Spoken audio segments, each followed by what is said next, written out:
Hi, if you're someone who is looking to build iOS application and want to use their own iPhone instead of simulator, then this video is for you. Because today I'm going to talk about how to use your iOS phone directly inside Xcode to test the application. So let's get into it.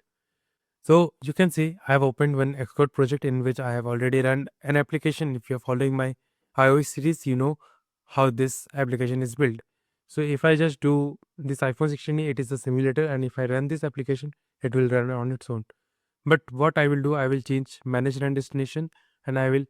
It is by default simulator. So you have to go device, then you have to click plus, and then here it will show you have to connect your iPhone. So in that you have to do your settings, like you have to say like get your data cable and connect your MacBook and your iPhone.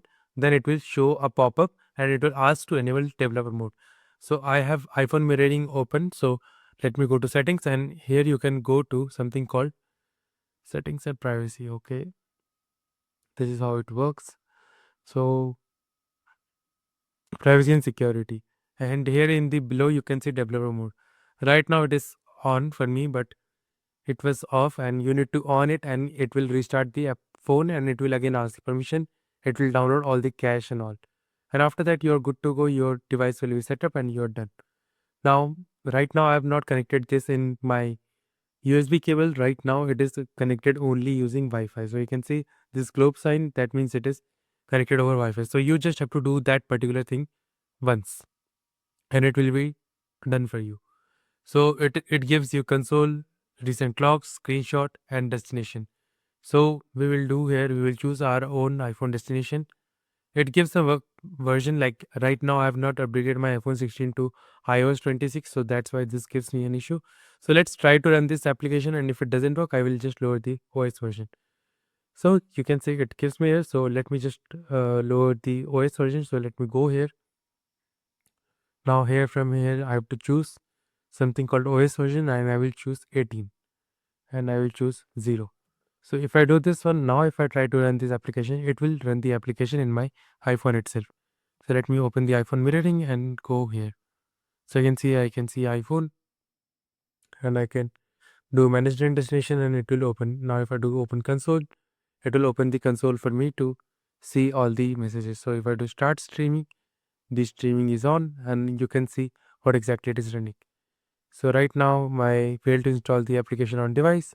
What are the details?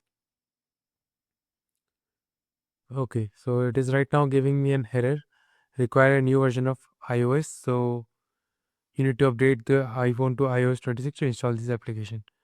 I think somewhere around, like, we can save this or not.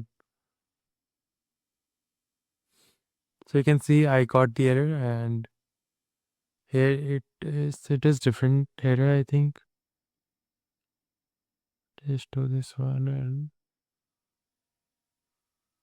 try to build the application again, and let's see what result it brings.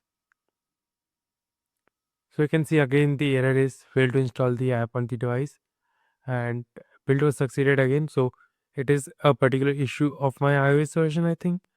And let me just open. Okay, dismiss.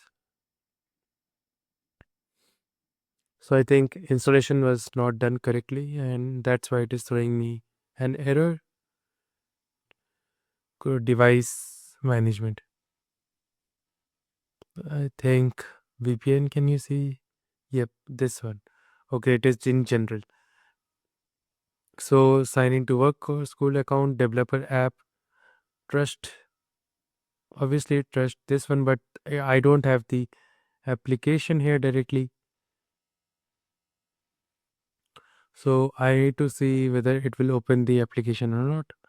So okay, right now again I'm doing the same mistake, and let me go to code widget. Okay, you can see it is working, and right now you can see my success, my wisdom.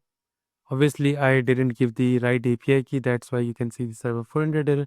If I give the right API key from the API Ninja, so let me just try to do the build again if I can do. So I had the API code service. So if I just do control command Z, I cannot do the command Z. I need to get the API Ninja API key. So I will go to profile and get the API key.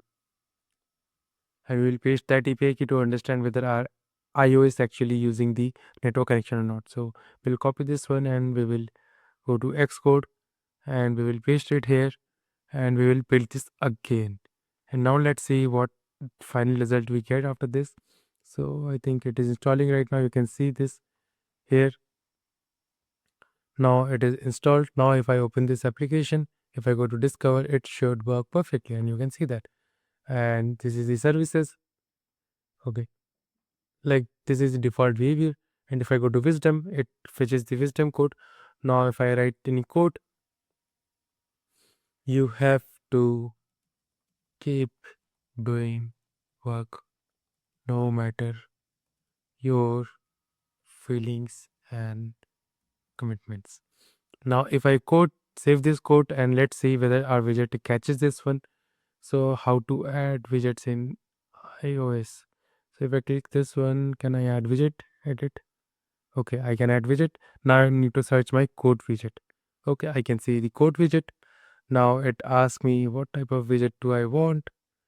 This is the widget I want. Now if I just, and you can see this one. This is the widget I got, which is you have to keep doing work no matter your feelings and commitments and the date of my widget. So this way, you can see I just created something for my own iOS application, for my own iOS phone, and I can use it for my own custom use cases. And this widget feature is one of the reason which has motivated you to work in Swift and not in React Native and not in Expo. So widget is one of the greatest invention, or you can say use case, I find when it comes to Mac OS, iPad OS and iOS. So if I want this widget right now, so I don't know whether it is possible or not. So let me just do here. If I go here and edit widgets and let's see whether I can get the code widget or not. Oopsies. So if I do edit widgets, now you can see this one. Sorry about my bad picture, guys. Okay, I will just try. And you can see code widget is there. Now if I do this done, oopsies, what happened, guys?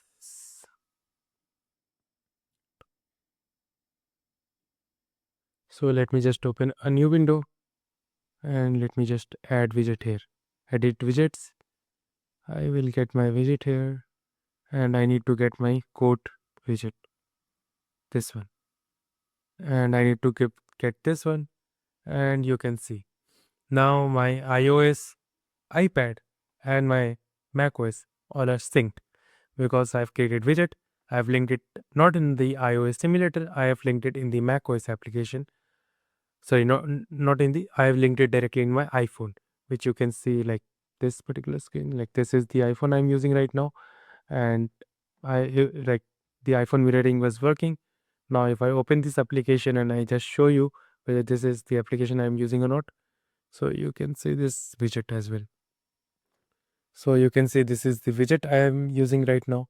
So let me just center it for you. Let me just give you a proper view. So you can see this one.